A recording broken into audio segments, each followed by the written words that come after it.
This is a Homo sapien. He eats both meat and plants, and he is incredibly intelligent.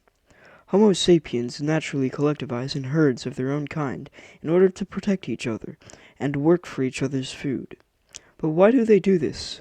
Does a god make them do this? No. It's because of their genes, or DNA. What is DNA? Well, DNA is a molecule which is made up of many different proteins. These proteins are lined in a way where your cells can read information from the proteins and in turn control your body functions, your physical attributes, and everything else about who you are. Genes are segments of your DNA. Chromosomes are what hold your DNA inside the nucleus. And a trait is a genetic feature that is passed down to you by your parents through reproduction. The DNA of your body is located in the chromosomes, which are located in the nucleus of a cell. What are dominant traits and recessive traits? Dominant traits will always show up in the offspring if they exist anywhere in the genome. They are also the most common. Recessive traits will most of the time not show up in the offspring. They will only show up if there is one of them in each parent, making a pair of two. Examples of dominant traits include white fur on sheep, green eyes. Examples of recessive traits include blue eyes and black fur on sheep. An allele is a different form of a gene. They are both genes which refer to the same trait, but they are different forms of each other. An organism's genotype is a combination of alignment of their alleles. For example, the genotype of a chicken would give its feathers, beak, its fat little body, and its ability to lay eggs and everything else that makes it a chicken. That's the genotype of a chicken. The phenotype refers to an animal or organism's physical attributes. An example could be eye color, nose shape, and so on. Heterozygous genotypes and homozygous genotypes are different in that heterozygous is the term used to describe an organism that is a hybrid of different alleles which describe the same trait, while homozygous is the term used to describe a pure breed or an organism whose alleles are exactly the same in describing one gene. Examples for heterozygous: for example, you could have an allele that gives you a long nose, but also the opposite allele that gives you a short, squat nose. Or there can be a plant with the allele of having yellow flowers at the same time as having an allele that makes it have red flowers. Examples for homozygous: an organism with homozygous could include someone with two blonde hair alleles, or someone with two alleles making them have green eyes.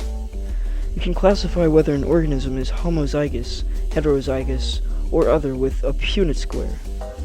Punnett squares give you the probability of an offspring having a specific trait. It's a set of 4 squares with letters on the side representing different alleles. Here's an example of one for a parrot's feather colors. And here's a Punnett square for a human's eye color. A pedigree is a diagram which shows you a map or genetic tree of family members and their genetic relation to everyone else in that family. It can show you how traits passed on through generations, or which traits were not. Genetic disorders aren't just like regular illnesses like the common cold. With genetic disorders, it's something embedded in your very DNA that's the problem. Genetic disorders can also be passed down from generation to generation, making it easy to trace them back to their source. 3 examples of some genetic disorders include sickle cell disease, in which your body cells are in the shape of a crescent, causing blood clots and blockages in your circulatory system. Huntington's disease, nasty one, in which your neurons start to break down in certain areas of the brain, and can cause symptoms such as forgetting things, trouble driving, or trouble learning your facts.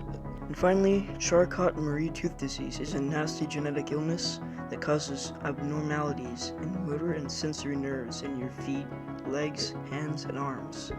Here's a pedigree showing how a genetic illness is passed down through generations. Asexual reproduction and sexual reproduction. This concept is fairly simple.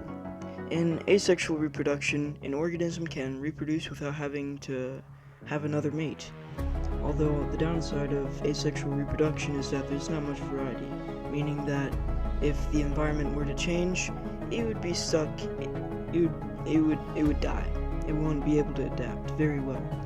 Sexual reproduction is where an organism needs a mate in order to reproduce. Doing this gives it more variety in its offspring. Definitions of fertilization and budding.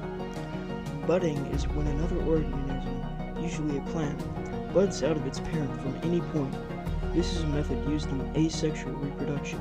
Fertilization is when an egg and a sperm meet to begin the process of developing an offspring. The difference between meiosis and mitosis.